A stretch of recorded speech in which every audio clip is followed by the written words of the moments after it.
আগে ভালো ছিলাম আমরা অনেক, দুই মুঠো ভাত নিয়ে সংসার করে দুধ ভাতে খাইতাম। এখন দুধ ভাত কেন, এখন ওনারে থাকতে হবে বউ বাচ্চাকে নিয়ে। আপনার কি নিরাপত্তা আছে কদিন পরে, আজকে কালকে? বলেন। আমাদের আন্দোলন বলে জিনিসটাকে আলাদা করার কিছুই নাই এখন আর। কেউ চায় না এই গভর্নমেন্টকে, আর কেউ চায় না। অথচ আমরা ছিলাম শান্তিপূর্ণ অবস্থায়, এখন উনারা এটা একটা, হ্যাঁ এই মাত্র কিছুক্ষণ আগে তার আগের সরকার আমরা আসিলাম, ভালো আসিলাম। আগের সরকারের আমলে আমরা ভালো ছিলাম।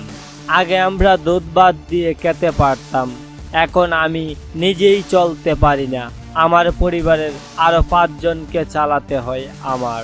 হ্যাঁ দর্শক, এবার বর্তমান সরকারের উপর খেপেছে সাধারণ মানুষরা। তারা বলছে আমরা ভালো নেই, আমাদের পেট চলে না। এই তো কিছুদিন আগেই ছাত্র আন্দোলনের পরিপ্রেক্ষিতে হাসিনা সরকারের পতন হয়েছে। হাসিনার পতনের পর আবার ছাত্ররাই দেশ পরিচালনা করছেন। তবে দর্শক, দেশ চালনার ক্ষেত্রে যেমন সফলতা অর্জন করছে ছাত্ররা, তেমনি কিছু ব্যর্থতার জন্য ভুগছে সাধারণ মানুষরা।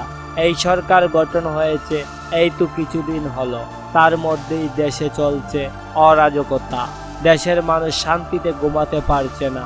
এদিকে একটি প্রতিবেদনে উঠে এসেছে কিছু সাধারণ মানুষের মনের কথা। তারা বলছে আগের সরকারই ভালো ছিল, আমরা অনেক কষ্টে আছি এখন।